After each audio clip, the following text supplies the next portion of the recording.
Бізге керекті заттар ыстық клей, жіп, таяқша, қайшы, шприц және де шланга.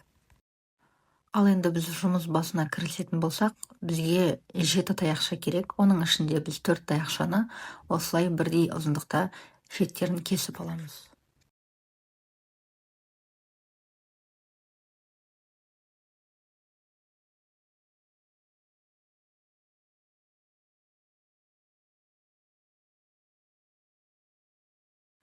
Әрі қарай бізге ыстық клеймен бүтін кесілмеген таяқшаның көмегі керек болады.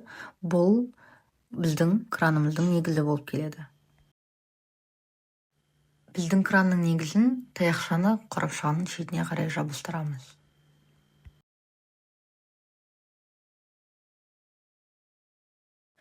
Басында кесіп алған 4 таяқшаны бір-біріне жабыстырып шығамыз.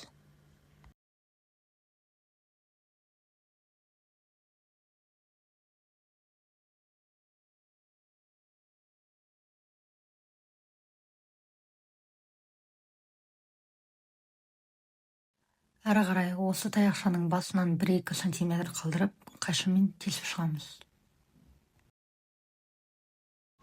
Енді біз осы кранымыздың қабырғасын тұрғызып бастаймыз.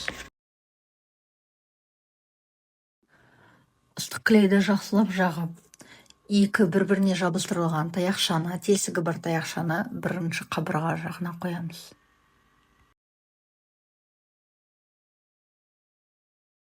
Енді бізге екінші қабырғаны тұрғызу үшін және де кранымыздың негізгі ұстайтын жоғары бөлігін жасау үшін біз бұның барлығын тіс тазалағыш арқылы бір-біріне қосамыз.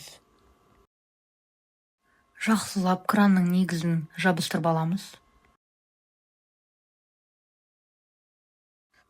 Біз енді бізде бар шланга мен шприцті бір-біріне жалғаймыз.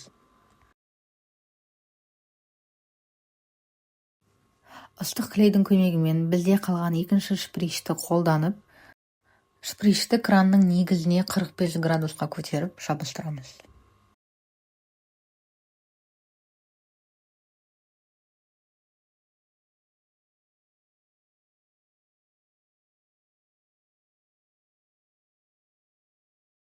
Ендігі шприцтің сабына ортасындағы көтергіш кранның 2 таяқшасын 2 шетіне жабыстырып аламыз.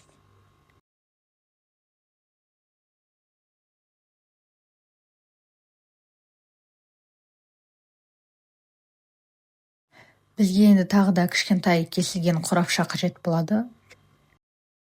4 жағынан тесіп, жіп өткіземіз.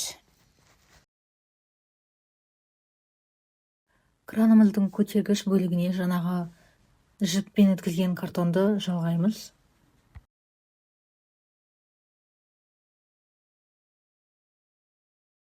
Екі шланга арқылы қосылған шприціміздің ішіне су құйып, бір жағын итереміз.